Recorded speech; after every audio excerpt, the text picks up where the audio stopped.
noches, señoras, señores, bienvenidos a Los Límites de la Realidad.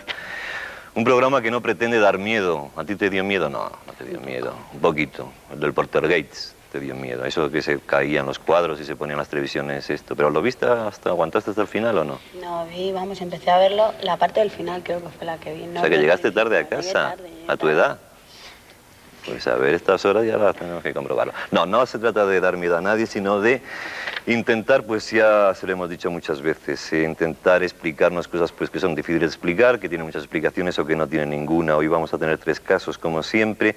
Pero yo quisiera primero agradecerles las llamadas que han hecho a nuestros teléfonos e intentar explicarles un poco por dónde queremos que vean las cosas. Vamos a pasar una primera llamada y les explico después. Hola, buenas noches. Mire, les llamo para comunicarles un caso acaecido en Valdepeñas, para comentar un poco más el caso, ya que eso es un caso de estigmas y un caso un poco más también de espíritus y demás. El teléfono de Valdepeñas... Fuera.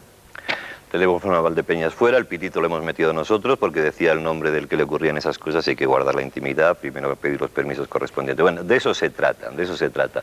Si tienen algún caso que contarnos, si quieren que investiguemos alguna historia, vamos a escuchar todas las llamadas y en la medida de lo posible atenderlas. ¿De qué no se trata? Pues de esto otro. Y tengo unos problemas pendientes.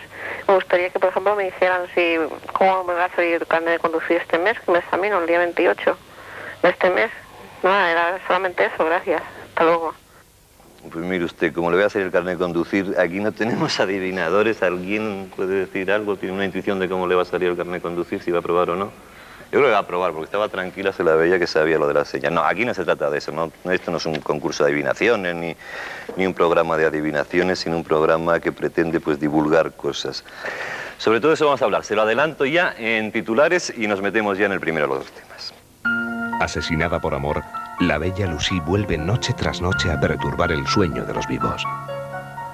Hace 10 años, Anne-Marie Leonet perdió a su hija Isabel. Ahora la ha vuelto a encontrar traspasando las fronteras de la muerte. El pintor invidente Salvador Macià muestra la gigantesca obra que Dios le encomendó. ¿Es un loco, un genio o un emisario divino?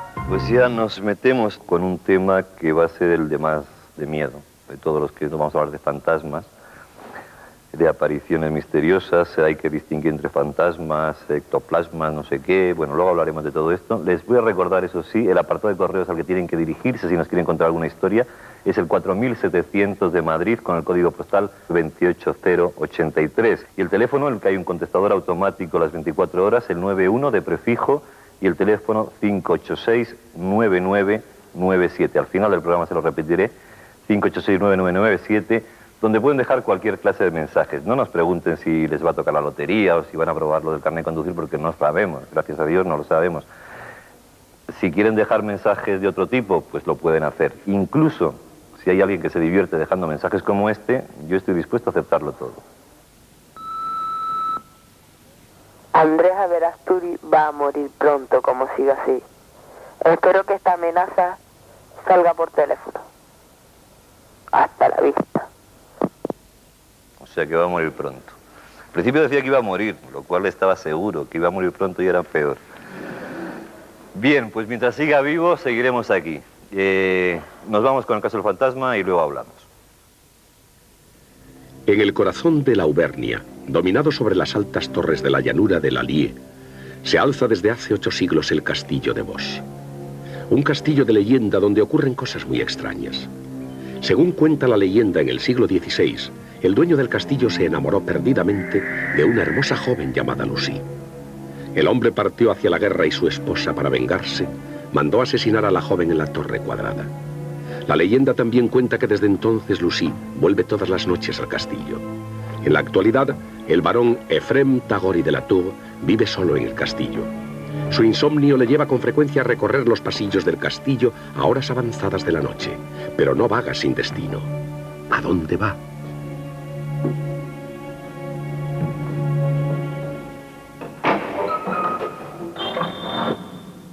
Duermo mal. Es cierto que apenas puedo dormir y por las noches paseo durante rato, pero este castillo por la noche cobra vida. Se oyen muchas cosas, armaduras, murmullos. Está lleno de vida y es muy interesante. Es aquí, en la sala de los ahorcados y en el camino de ronda, donde el varón tiene una cita todas las noches.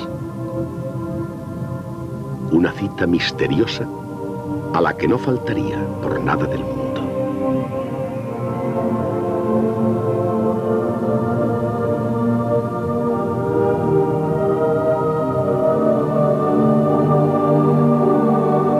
La primera vez que vi a Lucy era una pequeña luz y algún tiempo después vi esa misma luz en todo su esplendor. La vi con toda su potencia y además en esa luz vi la sombra que dibuja la silueta de una persona humana. El varón no es la única persona que ha visto el fantasma. Una joven estudiante, Florence, trabaja en el castillo. Es ella quien enseña los dominios del varón. Fue en el transcurso de una visita nocturna cuando Florence vio también la aparición con sus propios ojos. En este lugar tengo la impresión de estar vigilada constantemente. Yo he visto a Lucy, he visto un ectoplasma, una forma luminosa, que se movía y avanzaba hacia nosotros y que desaparecía para reaparecer unos segundos más tarde. En agosto de 1984, un equipo de France Inter, intrigado por los rumores, decidió ir al castillo a hacer un reportaje sobre los extraños fenómenos. Querían tener la experiencia de ver a Lucy en directo y, en caso de ser posible, grabar la aparición. Un vidente, Raymond Reant, y su nieta de 10 años, Aurore, se unieron al equipo. Instalamos un micrófono cada 2 metros a lo largo del recorrido del fantasma. Y la verdad es que nos sorprendió mucho, porque aquella noche pasó algo raro. Y la noche llegó. Poco antes de medianoche todo estaba preparado. Se convino que el varón se quedaría en una sala alejada del castillo, junto con un miembro del equipo. Sí. En la sala de los ahorcados se esperaba impacientemente la aparición. Uno de los 2 ingenieros de sonido estaba en la sala, mientras que el otro había instalado su equipo en otra sala, desde donde controlaba la grabación.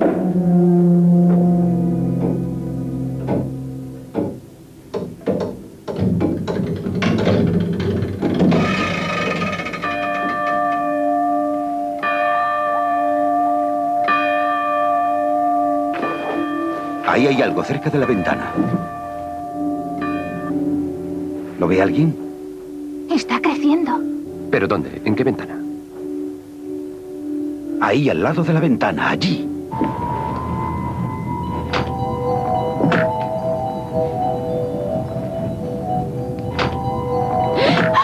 ¡Mierda! La veo, la veo.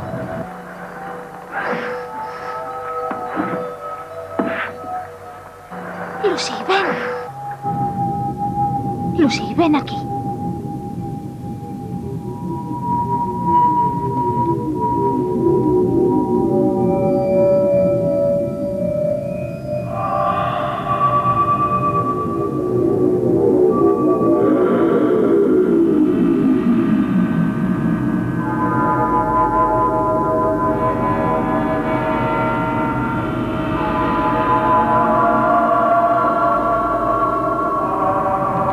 Venga, haz una foto. Lucy, ven. Ven, Lucy.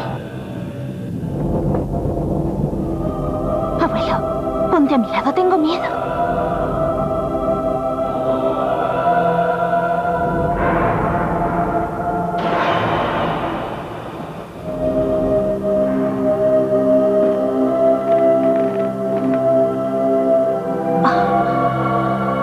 Nunca he visto nada así.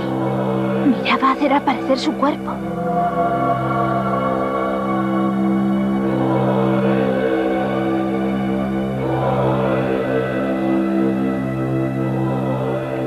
Mirad, se va hacia el camino de las rondas. Vamos tras ella. Y fue en este momento, en el camino de las rondas, donde se habían instalado un micrófono cada 2 metros, en este momento exacto, cuando se registró un ruido de lo más extraño. Escuchen. Se está haciendo grande. Es fantástico.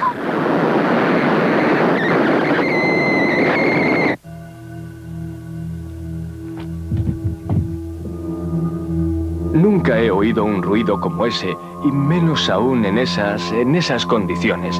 Eran las 12:30 de la noche y yo estaba solo. Se me ocurrió ir a ver qué pasaba. Salí del cuarto y encendí la linterna.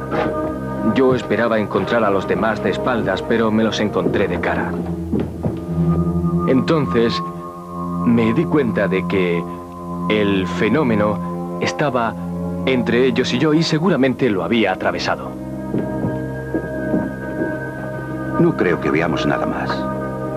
Era una forma borrosa, más clara en la parte central, que apareció como un flash. Al principio la vi muy borrosa.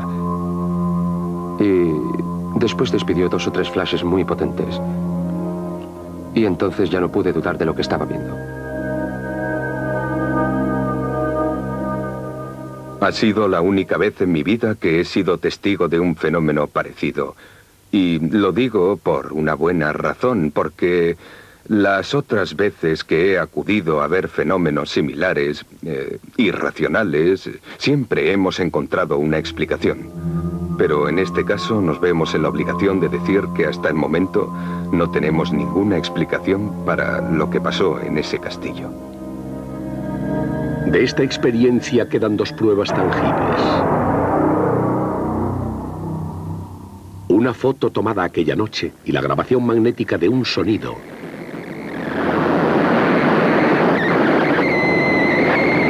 Que tras ser analizado continúa sin explicación. ¿Qué ocurrió pues aquella noche del 4 de agosto de 1984 en Bosch? El misterio continúa.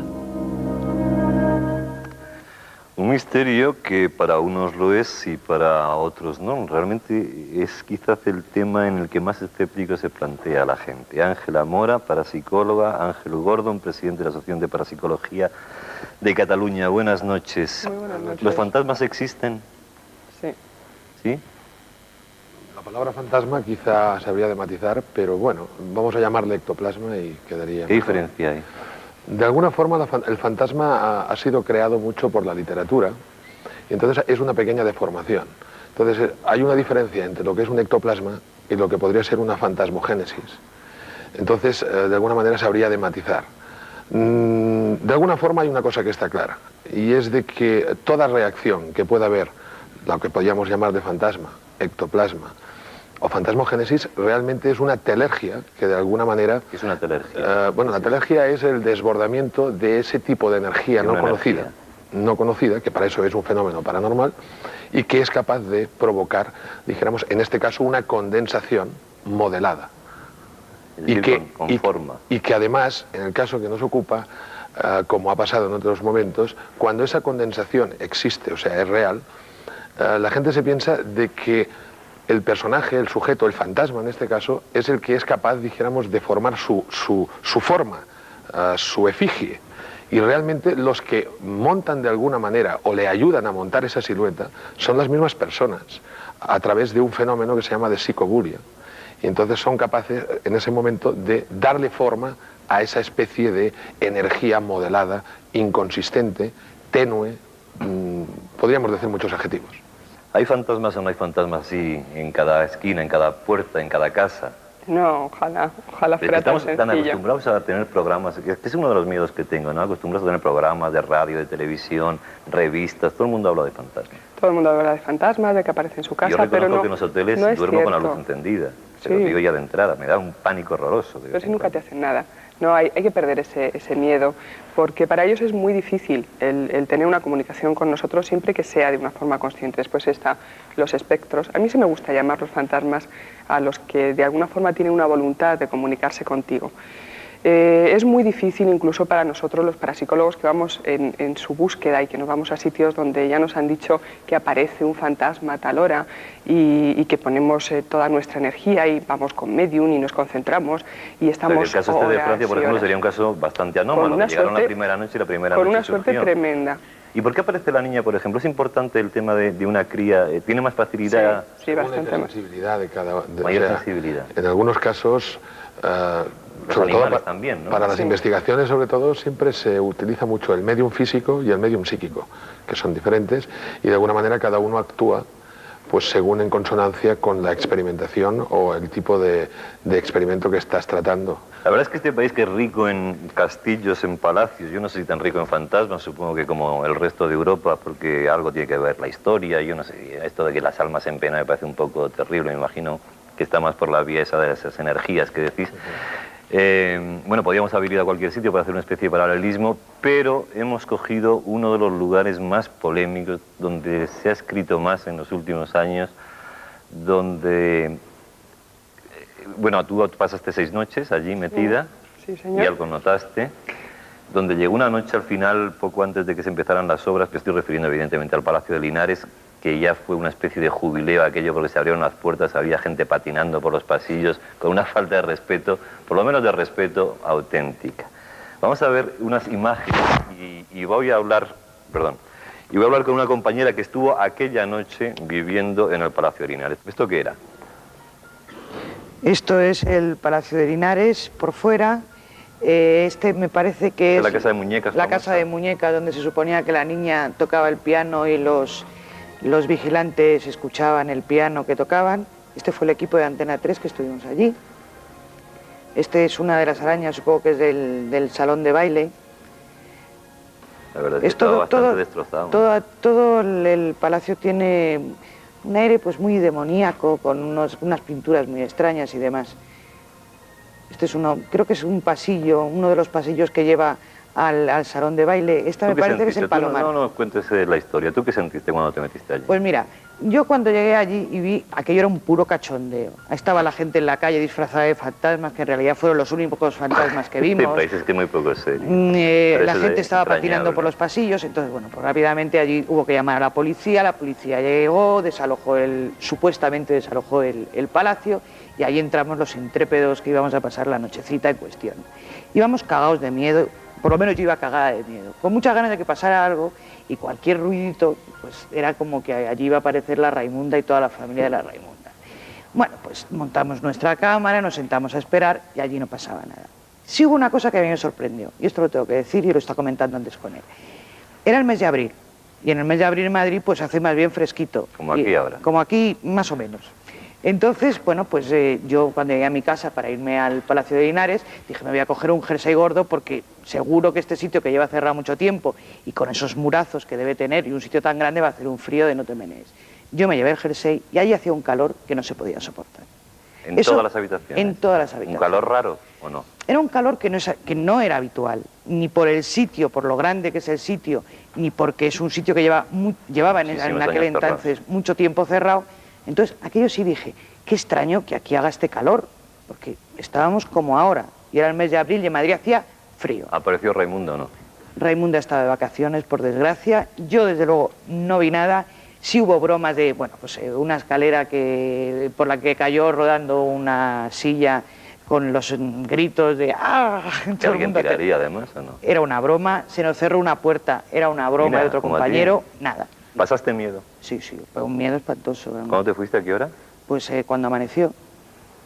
¿Dormiste después bien y...? Sí, dormí como un tronco y a mí me hubiera gustado que pasara lo que hemos visto en el vídeo. Ahora vas a ver cosas que han pasado en el Palacio de Linares, porque sí han pasado cosas, unas falsas, otras verdaderas. Tenemos una psicofonía, así que si cerráis un poquito los ojos y ponemos la psicofonía, yo os voy a intentar decir lo que se oye, porque es complicado escucharlo a la primera. Primero se oyen risas, luego hay un ruido y luego está la frase esa típica, que yo creo que hemos oído casi todos, que es "no tengo papá", que se supone que la dice Juan Raimunda. La historia es una historia trágica, si me la resumes en medio minuto, es una especie de casi un incesto. Se enamoraron dos que no sabían que eran hermanos y entonces hubo una niña que parece ser murió y tal, y bueno, esa es la historia, que luego desmintió incluso, creo que fue Calvo Sotelo o Luca de Tena. Sí. Luca de Tena desmintió que no fue así la historia. Es igual, la historia está ahí. Y la psicofonía sí es importante porque es otro de los fenómenos que también son enormemente polémicos. Vamos a escucharla.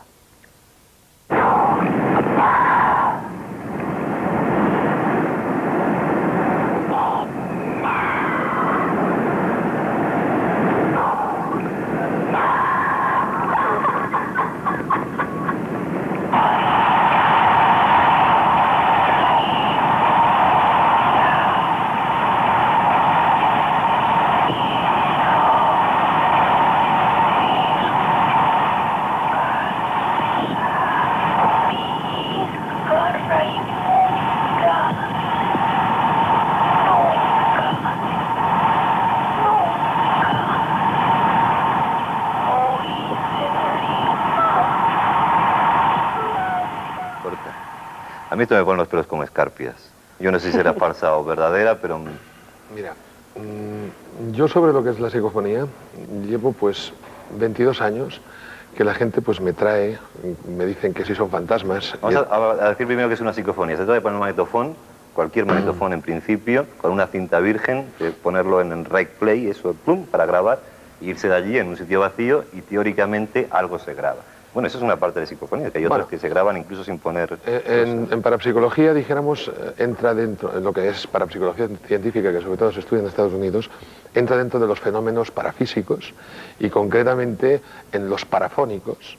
Y el parafonema, que en este caso es esto, no es otra cosa que un fenómeno de registros audibles, que además hay una energía, y esa energía, lógicamente, es auditiva, que es la que de alguna manera los cabezales de ese cassette se supone que registran pues algo que tú no oyes, que a nivel embargo, consciente sí nosotros no oímos y entonces queda registrado allí. Pero hay dos cosas características de una psicofonía. En primer lugar, es una voz con música, con una cierta...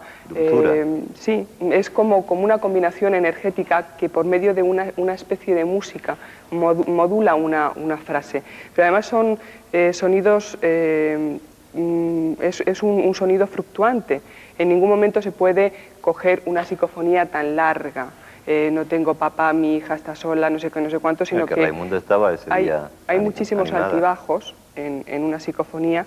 Con suerte puedes entender una palabra, el resto son ruidos, modulaciones, como que intentase esa energía formar una frase, pero tampoco en una psicofonía hay vocalización. Se supone que no tienen boca, no pueden decir ma, si, pa. Ese es el gran problema, además, claro. que bueno, como en todo, a la gente le gusta todos estos temas. ¿Pero por qué no tienen boca? No, porque lógicamente se supone de que esa energía... Pero si se pueden hacer visibles de alguna forma, materializar de alguna forma, pues ya, ¿cómo no van a poder hablar? Ya pueden hacer lo que quieran. No, nosotros, por ejemplo... ¿No? Es energía. Aquí ha habido una confusión, por ejemplo, en muchas psicofonías. Nosotros, por ejemplo, decimos hola, y ese hola ahora sigue en el espacio. No, y a lo mejor que alguna vez se podrá repescar. Y a lo mejor en un edificio cerca de aquí, pues alguien ahora está intentando hacer una psicofonía y vete tú a saber si los cabezales no registran hola y se piensa que es un fantasma y a lo mejor ha sido yo. Tú. Eso todo es posible en estos casos. Vamos a meternos en el tema de las fotografías, Ángel. Vamos a pasar una primera fotografía que en principio parece que es trucada y ahora nos explicáis por qué, tomada en el Palacio de Linares. Vamos con la fotografía que teóricamente está trucada. Esa está, según vosotros, trucada. La vemos en el monitor ahí, ¿no? Sí. Ahí en el monitor lo ves mejor. Sí, sí. ¿Por qué? ¿Es demasiado evidente o qué? Sí. Es demasiado evidente. O sea, eso ya es... No, eso ya no lo veo un vidente, es que esto es evidente. Y ahora sí que me gustaría que vieran una fotografía, una serie de 3 fotografías que ha tomado Ángela. Y además les voy a hacer un examen. Esta es la primera foto, ¿la veis? Esta es la segunda. Y si me podéis congelar en la tercera. Y esa sería la tercera foto. Cualquiera de ustedes, déjamela ahí. ¿Qué es lo que ven ahí? Tú misma, mi chica de azul. Parece que hay un grupo de gente, ¿no? Sí. Como si estuvieran hablando, agachados. ¿Y al fondo? Como una luz. ¿El fondo qué te parece que hay? Bueno, hay una señora y de No, más al fondo, una columna. Sí. Y una señora al lado de la columna con una luz. ¿Todos ven en la columna o ven otra cosa en el fondo? ¿Una ventana? Una ventana. Bien, a mí me gustaría si lo pudiéramos volver a pasar, Martín, lo retraso otra vez y explicamos un poco a mí lo que me ha dejado maravillado de esta historia. Esa especie de columna de ventana no existe. Esa ventana no existe. Ahí hay un muro. Sí, y tiene 2 cosas curiosas esas fotografías que son las que más te han gustado por lo de la ventana. Si prestan atención, aparece una ventana y hay una arboleda y parece que es de día. Esta fotografía era de noche. Espera un momento, Martín. Totalmente de noche. Miren, a mano derecha de la fotografía ven una especie de circulito, de puntito. Ese puntito empieza siendo un punto... A la derecha del todo, entre la oscuridad. En la primera apenas se veía, en esta se ve un poco y seguimos adelante, pasa la tercera. La tercera, el punto va tomando forma, es la formación de un fantasma. Eso sería, si hubiera seguido tomando fotos, hubiera terminado siendo un fantasma, lo que hemos visto en el vídeo francés. Sí. Hay una foto tuya, creo, del siglo... De principios de siglo. De principios de siglo. O sea, hay muchas fotos, dijéramos, de estos tipos, pero he querido traer esta porque para mí es una de las que realmente... Bueno, me merecen mucha credibilidad. El problema de las fotos ahora es que hay 10.000 formas de trucarlas, evidentemente. Y antes, y a principios con el del nitrato siglo, de plata, etcétera, era su nitrato y se revelaba y punto. Y además, la ideología de antes no es la misma que ahora. Ahora la gente sería capaz de trucar para ganar dinero, mientras que antes tenían miedo de trucarlas porque le señalarían por la calle. Vamos a ver la foto de principios de siglo, donde se ve, en el monitor se ve más claro. Al fondo, en primer plano, hay unos señores y ahí en el fondo de la puerta, justo en medio de la puerta, luego intentaremos acercarnos más. Hay 3 soldados que evidentemente no estaban, ¿no? No, evidentemente.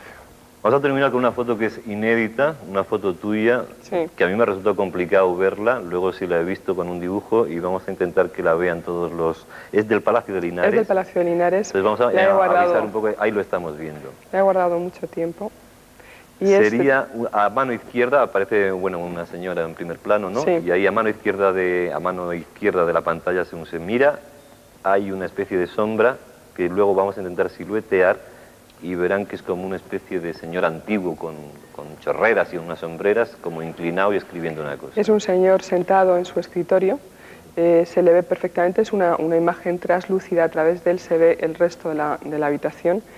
Y se ve con mucha precisión. Lo que pasa es que es difícil para aquellas personas que no han visto nunca la fotografía de un espíritu, fantasma o como queramos llamarlo, precisamente porque es totalmente transparente, entonces cuesta verlo. Y es una fotografía a la que le tengo muchísimo cariño.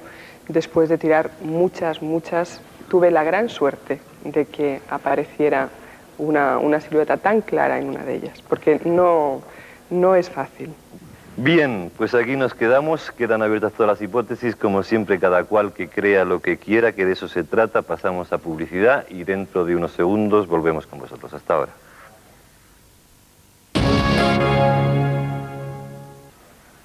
Ya está con nosotros Ángela Gisleri, con acento hemos quedado. Sí. Medium. Medium. ¿Qué es un medium? Medium es una persona que está dotada de unas facultades por las cuales, desarrollada, se puede comunicar con el otro plano que no es el de la Tierra. Medium somos muchos, ¿eh? Lo que pasa es que unos lo tenemos más desarrollados y otros no. ¿Y yo podía ser medium y no haberme enterado? Sí, perfectamente. Creo que todo el mundo siempre tiene algo de mediunidad. Siempre. Cualquier cosita que se sale un poquito de lo normal, que se le llama paranormal, pues sí, efectivamente se le puede llamar que hay una especie de mediunidad. José María Poveda, que es psiquiatra, es profesor titular de psiquiatría en la Facultad de Medicina en la Autónoma de Madrid. Y yo quería antes, doctor Poveda, oír una de las llamadas que teníamos porque nos hacían una sugerencia que me parece interesante. Si la podemos pasar. No entiendo cómo en el caso de Poltergeist no han llevado a un psicólogo en vez de a un arquitecto para que contradiga lo que estaba diciendo la otra persona, puesto que hay un cuadro que se llama Histeria, y histeria con descarga mioclónica, que es la propia persona la que produce este tipo de compulsiones, y el tipo de descargar cuadros, incluso prender fuego y todo eso lo hacen ellas, aunque sea inconscientemente, pero lo hacen ellas, vamos, con la mano, o sea, ni mentalmente ni nada. Es un cuadro muy importante. Un cuadro muy importante. ¿Eso se puede, esa histeria existe? Desde el punto de vista técnico, los psiquiatras, los psicólogos tienden a afirmar que este campo, primero, existe, es una realidad, lo cual es bastante importante, quiere decir que no va de camelo este asunto del que estamos trabajando hoy. Pero es que además tiene unos nombres específicos. La medicina en parte se ha dicho que es el arte de acompañar con palabras griegas a la tumba. Entonces efectivamente se habla de la histeria, se habla de la disociación, pero creo que eso es poner nombres a las cosas pero no agotarlas. La ciencia desde luego no es la realidad por fortuna es mucho más que la ciencia. Y en este sentido sí, se puede hablar de cuadros disociativos, pero eso no explica nada. Es usted uno de los primeros científicos humildes con la parapsicología que me encuentro. Bueno, hay una cosa que desde luego yo comparto y es que solamente utilizamos probablemente el 10% de nuestras capacidades intelectuales. Y ¿Eso es verdad o no es verdad? Porque parece que es verdad. Que se van manejando. La capacidad de nuestro cerebro para producir cantidad de cosas y en simultáneo se ve a veces en situaciones disociativas como estas. O sea, usamos probablemente solo un 10% de nuestras posibilidades, el potencial es enorme, pero aún más grave. Utilizamos de ese 10%, casi el 9%, en controlar lo que se llama el sentido de la continuidad, para no desintegrarnos. La vida diaria. Eso es, para dar una especie de rutinas, y la mayor parte del cerebro actúa para dar esa sensación de continuidad, para que nos creamos que hay una realidad única, histórica. Para estar tranquilos, en el fondo. De alguna manera, esa es una de las tareas fundamentales de la mente. Vamos a meternos en el tema que nos ocupa, y es el de la escritura automática, y vamos a ver primero la historia que nos cuentan y después debatir sobre ella. Cuando quieran.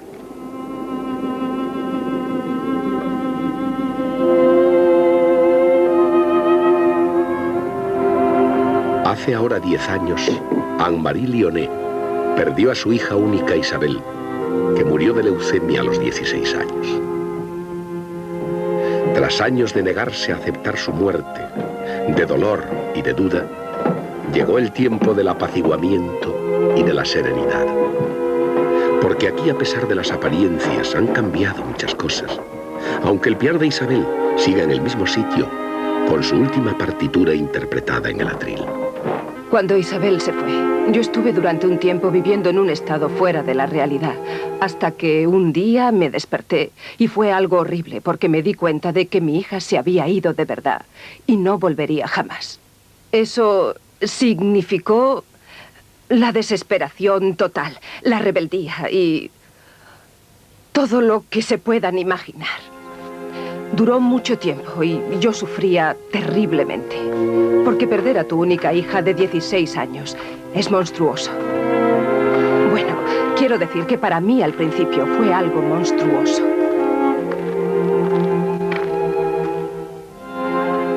Y sin embargo, algo conseguirá hacer que este dolor sea más soportable. Una cosa extraordinaria. Todo empezó cuando una de sus amigas le prestó un libro del que le había hablado mucho. Un libro que devolvió a Anne-Marie la esperanza de reencontrarse con Isabel. Hasta luego. Cuando sopla el Espíritu Divino. Creo que muchas de esas lecturas le han permitido progresivamente entender lo que pasaba en el interior de ella misma y también que podía mantener una relación muy estrecha con su hija. Anne-Marie no había sentido jamás el menor interés por lo paranormal, pero sus amigas no cesaban de hablarle de una vidente de la época muy famosa. Pase. Hélène Bouvier es muy conocida y sin embargo es una mujer que vive modestamente. Casi todo el dinero que gana va a parar a los huérfanos de Auteuil. Buenos días, señora.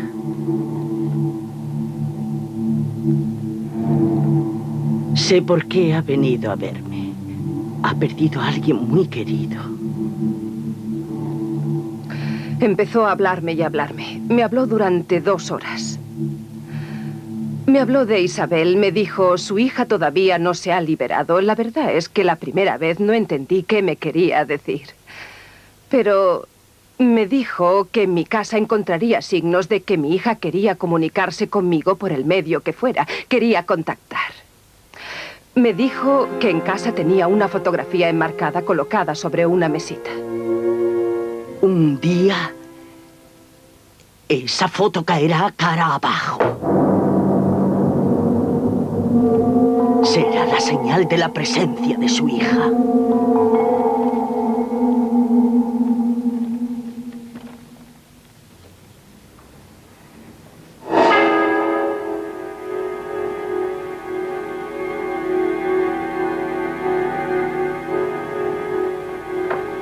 Pensé, qué curioso, es lo que me había dicho ella. Pero aún me quedaban muchas dudas y empecé a buscarle una explicación natural. No sé, podía haber sido el viento. Y entonces decidí volver a ver a Hélène Bouvier. La segunda vez me dijo que al lado del piano de Isabel estaba el taburete, que no lo tocara, que no lo limpiara, que dejara que le cayera el polvo encima y que un día vería como el taburete se quedaba totalmente limpio, sin un grano de polvo.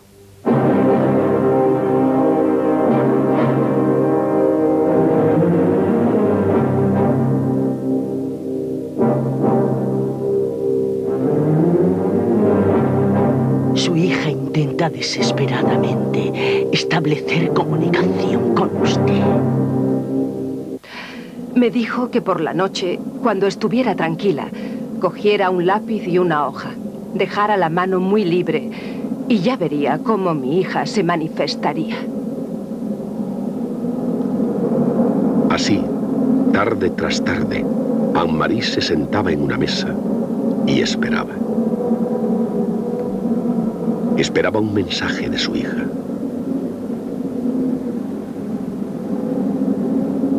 Esperó durante semanas sin atreverse a contárselo a sus amigos, hasta que por fin, una tarde,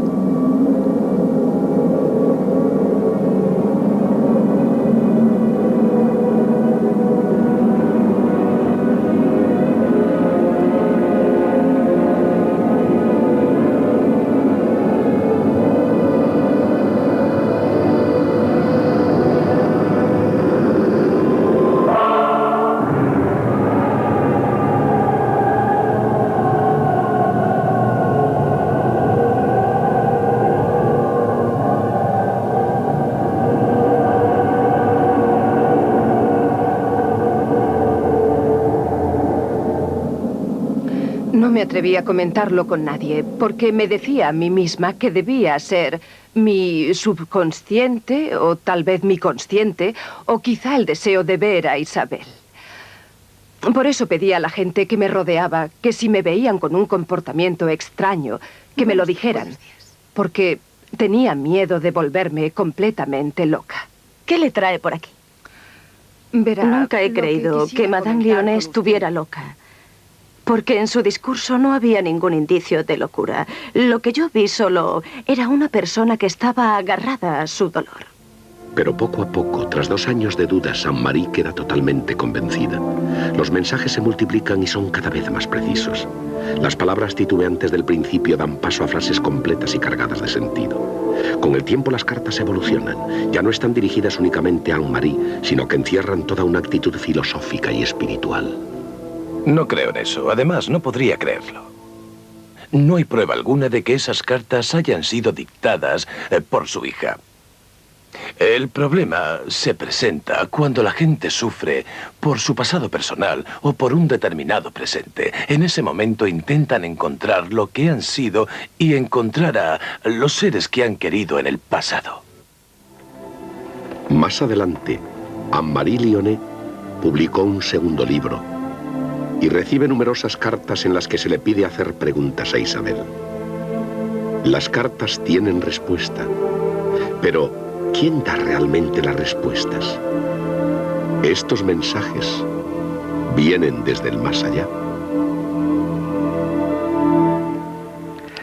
Pues esa debe ser la pregunta del millón, me imagino, ¿no? Es la pregunta para la que hay fundamentalmente 3 hipótesis, que vienen del más allá efectivamente, que es tu subconsciente o que sería el subconsciente colectivo. No hace falta irse a Francia, aquí estás tú, Ángela, y... Bueno, ¿cuál es tu opinión? Mi opinión es verdaderamente que se puede contactar con el más allá clarísimamente. Lo digo porque hace tantos años que lo hago, yo empecé muy jovencita con ello y empecé además sin provocarlo, en un estado tranquilo, sereno, y me empezaron esas facultades de querer conectar con el otro lado por un deseo grande de empezar a escribir, como una gran necesidad, como el que tiene ganas de tomar un café y necesita tomarlo enseguida. Entonces hay una cosa muy importante en los escritos que yo siempre quiero aclarar y es la velocidad con que tú escribes. Eso es clarísimo. Que es mayor a la habitual. Sí, totalmente, totalmente, porque siempre, al menos cuando yo lo hago, necesito una persona que me esté dando los folios porque me salgo hasta del papel. Vas llenando folios. Folios y folios. Claro, de esto se hablaría muchísimo. Pero, porque es muy extenso. Y cuando tú notas el caso concreto del tema este, era la hija la que, bueno, todo lo demás. El caso de la señora le ha costado trabajo porque ella a lo mejor le costaba trabajo conectar tan pronto con su hija o porque ella todavía no estaba preparada para poder conectar con la madre. Pero justo cuando estuvo preparada o fue autorizada de arriba, porque hay jerarquías más altas espirituales y espíritus superiores que te tienen que autorizar, entonces fue cuando conectó con la madre. Y según he visto yo a la señora escribir, naturalmente iba a esa velocidad, pero y se puede ir a más velocidad todavía. Y además hay algo muy especial, que es el lenguaje. Hay un lenguaje bellísimo en algunos escritos que no son normales, no es un lenguaje de la tierra. ¿Pero tú sabes quién te dicta eso? Hay veces que no lo sé, pero me doy cuenta enseguida si es un espíritu muy alto, un espíritu de luz, por la forma en que yo lo capto, que es con una nitidez grande, y no tengo ni un momento de lapsus, sino que es seguido. Y aparte de eso, también, vuelvo al lenguaje, es distinto completamente. El contenido es muy rico en muchas cosas, es exacto. Diríamos que no hay nada que tú puedas censurar en uno de esos escritos. Después hay otras veces que yo he provocado conectar con quien he querido, con un espíritu determinado. Siempre pidiendo permiso, porque estas cosas no se pueden hacer a la ligera. Tú tienes que abrir la sesión como se abre una sesión de espiritismo, que en este caso lo es, ¿no?, pero a otro nivel distinto, como es la escritura automática. Entonces yo he pedido permiso para poder a los hermanos de luz, de los espíritus, decirles que quiero conectar con tal espíritu. El sistema psiquiátrico, cuando ustedes dicen una palabra y hacen que el paciente diga otra inmediatamente, ¿no es en el fondo una especie de lenguaje automático? Ciertamente la asociación libre es una manera de tener un cierto lenguaje automático. Pero usted ve lo que hemos visto y ¿qué dice? ¿Que es verdad o que es mentira? Lo que he visto es una buena recreación que suministra quizá los datos fundamentales de esto que estamos hablando hoy. Un choque emocional es muchas veces recogido como una de las cosas que estimulan a las personas quizá a retraerse de la realidad inmediata, de las rutinas, de crearse un mundo interior y en ese mundo interior empezar a trabajar.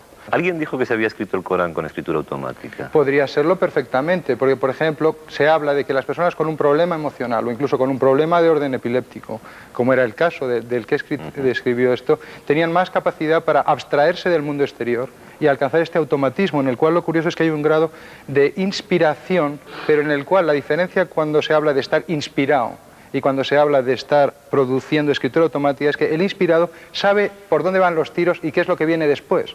Pero la persona cuando está haciendo escritura automática no sabe lo siguiente que va a escribir, no controla. Ni siquiera sabe lo que estás escribiendo. No sabe lo que escribes. Tú mueves, se te mueve la mano. Claro, se mueve la mano a una gran velocidad y no sabes qué estás poniendo. Tan deprisa por la mente que apenas puedes ponerlo. Y hay casos incluso en que se escribe del revés, según he podido leer. Yo no sé nada de estos temas y quiero dejarlo claramente. A mí nunca me ha pasado. Y en otros idiomas también. Sí, también, sí. Y además, en el castellano antiguo, como a mí me ha pasado con algún espíritu que yo he tienes un mensaje ahí, ¿no?, que recibiste. ¿Lo quieres leer brevemente? Un poquito, un par de líneas o tres. Esto lo recibí el 1 de enero del 93. Estaba muy tranquila, no había pedido conectar con nadie y de pronto tuve la gran fuerza esa que me invade. Como una necesidad. Es una necesidad grande y hay una transformación física clarísima de mi cuerpo porque empiezo con frío, con temblor o con mucho calor, pero sobre todo con una angustia especial. Entonces estaba muy serena, no tenía ningún problema ni tenía nada, estaba mirando al mar. Entonces de pronto me senté y lo que pude coger, que fueron unas tarjetas que tenía de propaganda en la mesa, las cogí y empecé a escribir. Esto no es lo original, lo original es la copia. Es la copia que yo hice. La copia hecha con tranquilidad, con tu letra. Entonces estaba el problema de la guerra del Golfo, entonces me di cuenta que iba dirigido el mensaje al acontecimiento que había entonces. Y dice, y acabarán los sufrimientos y los problemas. Más allá del valle de las tinieblas se hará la luz con gran fuerza, y la mitad del mundo caerá en una fuerte meditación. De altas esferas se hará la paz con gran fuerza. Los pueblos van a un ritmo diabólico y las imágenes de las gentes son tristes. El Señor mediará desde su altura y todo cesará en 2 meses. Eso lo tengo subrayado, porque lo de los 2 meses fue así. Sublime, llena de armonía y bienestar, por esta vez la catástrofe se retira. Mirad siempre hacia lo alto, que allí está el prodigio de las buenas nuevas y sublimes caminos de perfección. Y tú no te enteraste de nada de lo que estabas escribiendo. Bueno, es más, hace poco que le he dado casi un sentido y he dicho, claro, como no pongo puntos, ni comas, ni nada, pues no tiene un sentido. Y lo arreglé y dije, claro, si es esto. ¿Y te salen faltas de ortografía, por ejemplo? Algunas veces sí, y entonces las corrijo. No sé si hay... Porque habría otra tercera historia en todo esto, que sería lo que... El lenguaje, hay una metáfora. El lenguaje es precioso. Y la metáfora es bonita. ¿Y siempre es este tipo de lenguaje? No, hay otros, yo diría, un poquito más vulgares, ¿no? Por eso... Depende del espíritu. Claro, por eso pensé que con quien conecté era de un alto nivel. Sería la visión de la grafología. Isabel Sánchez Bermúdez es vicepresidenta de la Sociedad Española de Grafología, ¿no, Isabel? Sí. Tú estuviste mirando, buenas noches, estuviste mirando el mensaje tal y como lo escribió directamente Ángela. Esta es la letra suya, creo que lo podremos ver por la televisión, por la pantalla dentro de un momento. ¿Qué diferencias y qué igualdades se encuentran en eso? Desde el punto de vista grafológico se encuentran algunas igualdades, y es que algunos rasgos caligráficos coinciden, lo cual nos demuestra que las escrituras están realizadas por la misma persona. En cambio, sí es muy interesante y llama la atención otros rasgos completamente dispares, lo cual significa que bien o el yo se escinde o en ese momento la vidente, que me parece que se llama Ángela, adopta una actitud, un estado anímico y un comportamiento completamente distinto. De modo que esta escritura, que está realizada en estado natural, pues inclusive es mucho más inhibida. Es una persona que guarda mucho más las formas, se controla muchísimo, y la realizada es una persona equilibrada, pero también es cierto que trata en todo momento de autocontrolarse, porque teme en algún momento desequilibrarse. Tiene una zona superior de la escritura muy desarrollada hacia arriba. Eso quiere decir que se introduce con mucha facilidad en el mundo espiritual. Y la escritura automática refleja, como decía anteriormente, un comportamiento completamente diferente. Si tuvieras el folio de la escritura automática, sin saber que la escritura automática, ¿cómo lo podrías definir? ¿Qué sería para ti, desde el punto de vista de la ciencia grafológica? Bueno, desde el punto de vista grafológico, yo diría que es una escritura que está realizada en unas condiciones de especial situación anímica. ¿Quién escribe? O sea, el subconsciente de la propia persona... una entidad superior, ¿quién dicta, no quién escribe? Quien escribe ya lo sabemos quién escribe. Sí, la verdad es que esto está en los límites de la realidad. Y la grafología no ha llegado a eso. El inconsciente es riquísimo en información, procesa las cosas de una manera impresionante, pero yo no me atrevería a decir que quien dicta es el inconsciente o es un espíritu especial. Pero no te atreverías a negarlo tampoco. No me atrevo ni a confirmarlo ni a negarlo, solamente puedo decir que el inconsciente es riquísimo en matices, que nos queda muchísimo por bucear en él, pero no niego ni afirmo nada. Doctor, desde su punto de vista, ¿qué pasaría? ¿Quién dicta esa carta? Esa carta normalmente es porque uno se pone en contacto con ciertos niveles de uno mismo, a partir de los cuales pues quizá puede entrar en contacto con un inconsciente colectivo. ¿Qué características tenga ese inconsciente colectivo? ¿Qué lenguaje usemos para describirlo? Pues muchas veces nos puede conducir a un cierto ridículo. Pero lo que no cabe duda es que existe esa posibilidad de conocer mucho más de lo que conocemos. Que existe la posibilidad de canalizar posibilidades. Quiero decir, no cabe duda que la ciencia lo que sabe muy bien es medir cosas concretas. La psicología ya se pone a estudiar relaciones entre las cosas. Bien, pues aquí nos quedamos, quedan abiertas todas las hipótesis, como siempre cada cual que crea lo que quiera, que de eso se trata. Pasamos a publicidad y dentro de unos segundos volvemos con vosotros. Hasta ahora.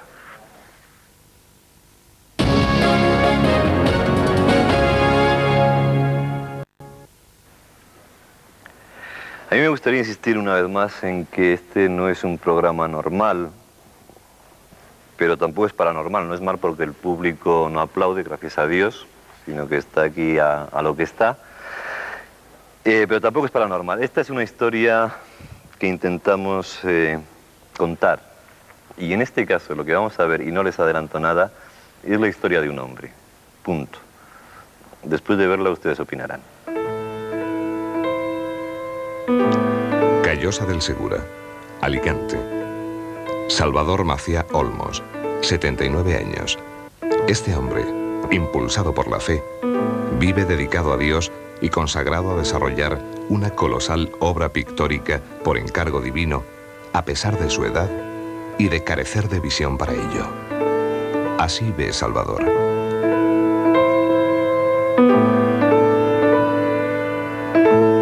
Según certificado del doctor Jabaloy, oftalmólogo, lo que una persona normal ve a 6 metros, él lo ve, y mal, a 1. Por su parte, el doctor Carrasco, oftalmólogo, después de un exhaustivo reconocimiento, manifestó lo siguiente.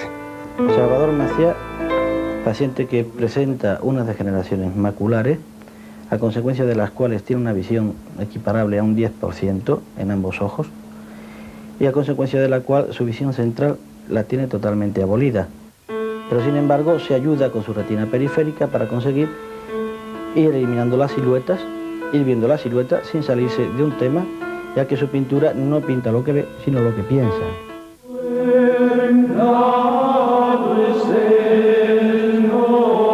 Salvador representa toda una vida consagrada a Dios. En 1943 ingresa en la Orden Franciscana, donde permanece 11 años cuidando a enfermos y restaurando arte religioso. Su fuerte carácter y su espíritu rebelde le llevan a frecuentes enfrentamientos hasta que en 1954, en la soledad de su celda, recibe una revelación divina que le indica un nuevo camino independiente. Fuera de allí. Y entonces abandona la orden.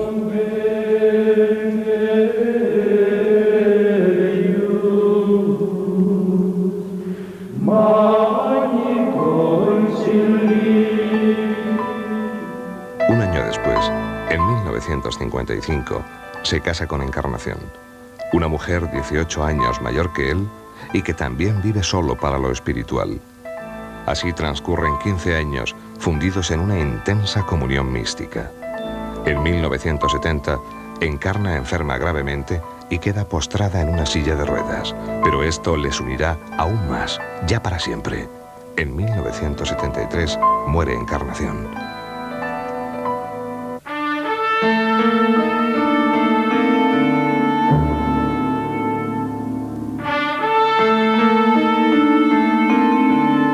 La desaparición de Encarna descubre a un nuevo Salvador, quien, en su infatigable búsqueda, encuentra ahora el camino de la trascendental misión que Dios le encomienda. Meses de dura penitencia le sitúan cada vez más lejos del mundo material y de sus necesidades.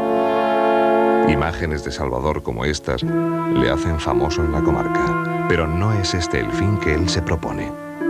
Solo acercarse aún más a Dios, purificar su espíritu. Y así, en este entorno asceta y místico, recibirá el mandato de emprender una gigantesca obra pictórica.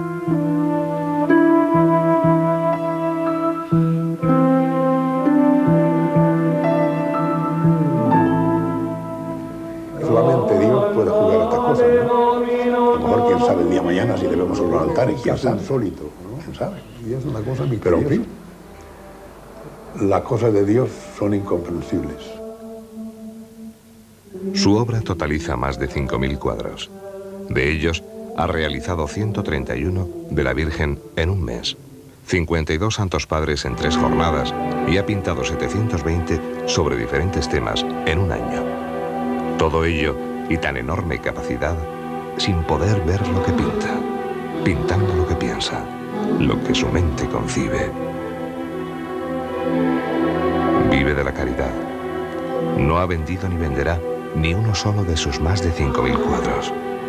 Según Salvador, su obra representa una próxima renovación en la fe.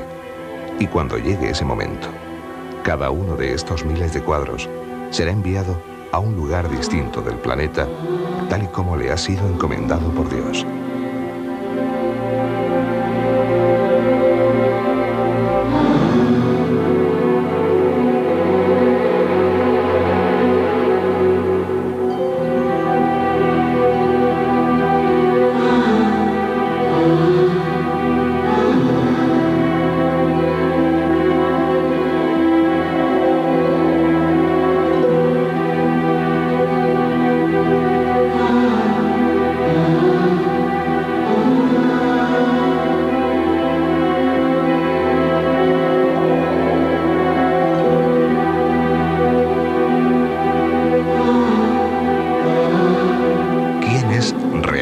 Este hombre que lleva 5 años durmiendo en un sarcófago.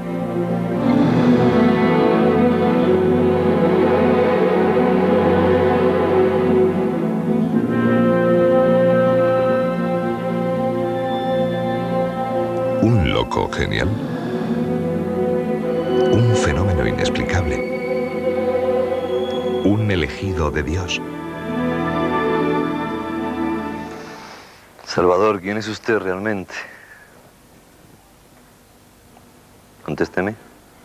¿Es un loco genial, un elegido de Dios? Bien, es verdad que el loco que tiene paciencia y escucha a los demás puede que tenga más inteligencia para ver a los cuerdos cómo operan. ¿Alguna vez le veremos en los altares? Creo que es lo más natural, que el hombre observe y siga el camino y no se detenga.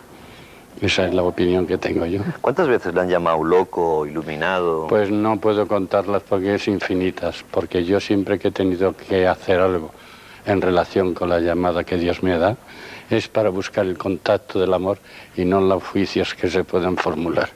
Esa es la vida que presento siempre en las personas cuando ofenden y tengo que mirar. Y tengo que decir, madre mía, aquí tengo un tema nuevo que tomar y ofrecer porque es la única vida que tengo que servir en aquellos que me ofenden.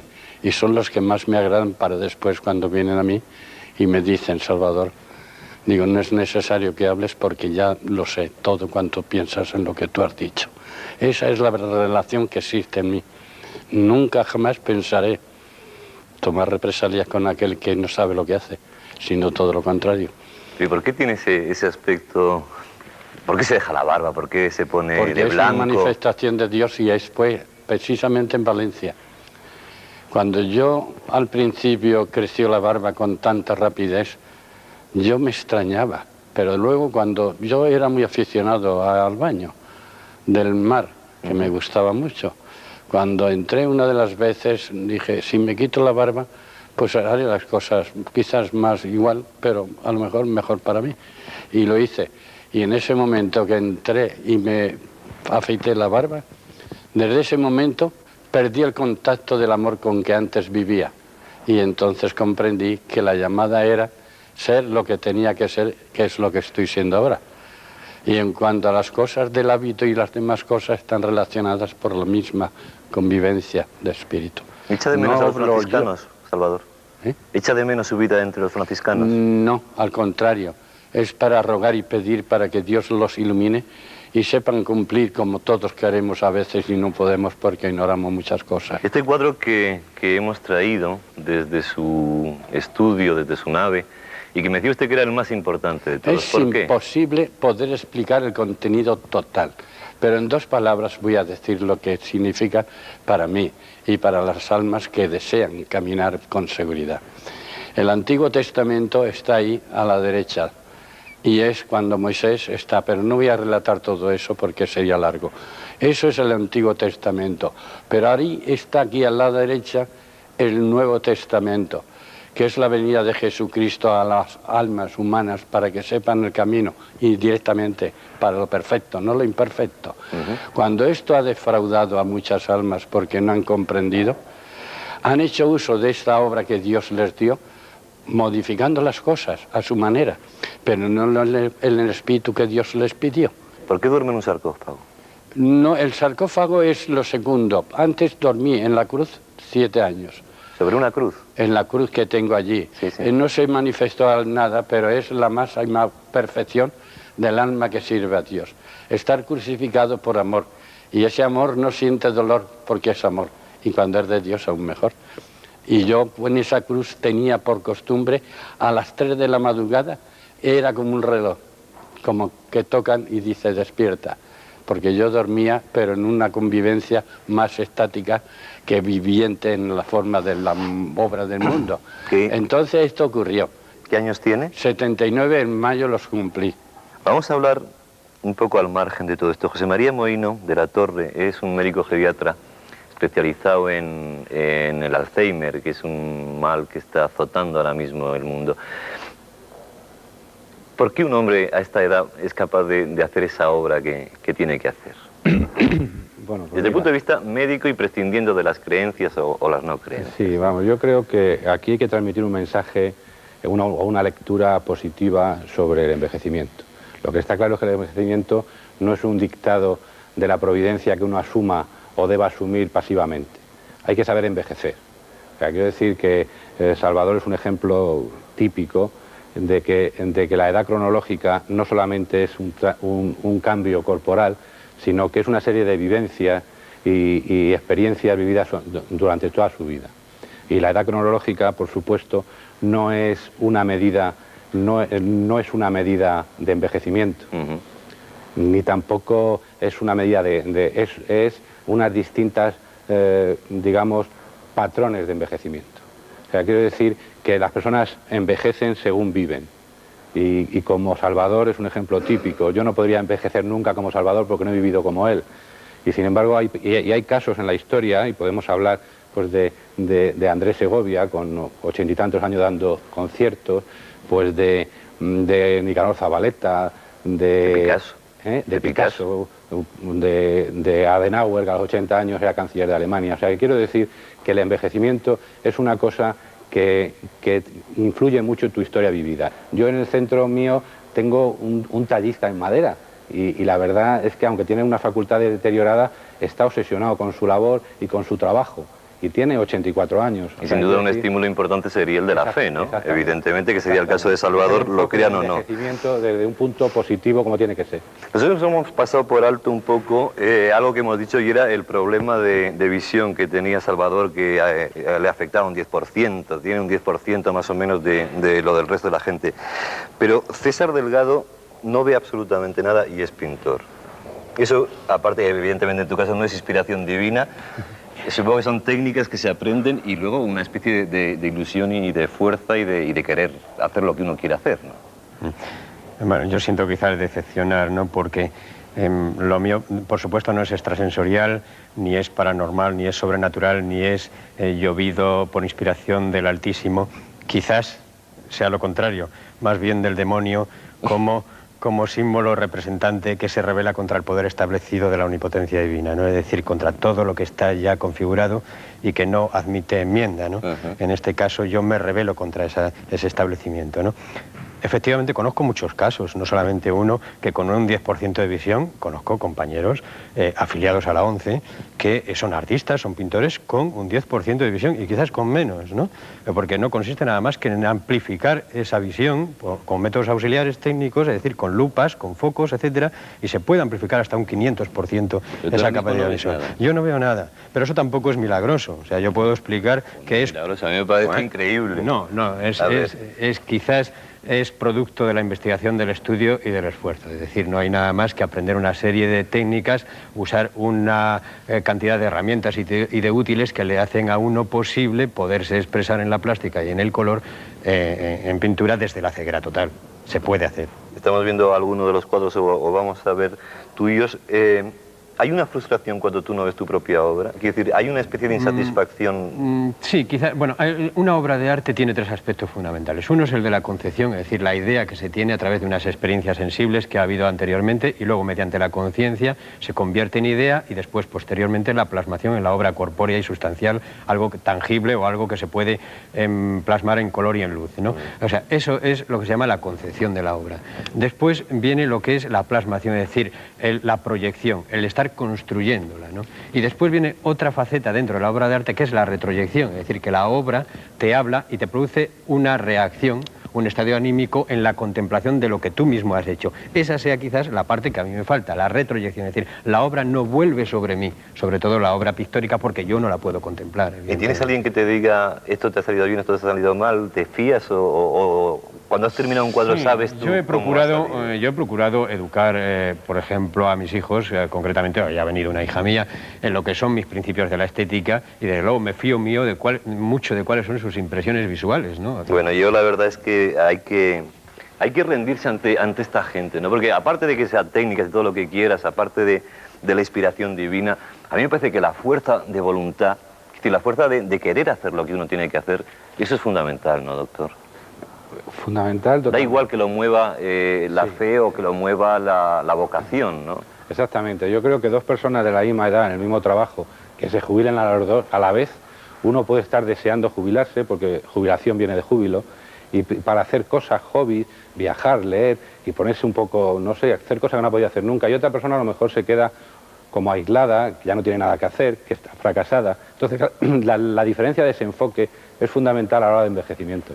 Esperamos sus llamadas, esperamos sus cartas al apartado de correos que les dijimos antes y, sobre todo, les esperamos el próximo lunes a esta misma hora en Antena 3. Hasta entonces, que tengan un buen... ¿qué? Semana, ¿no? Una buena semana, eso es.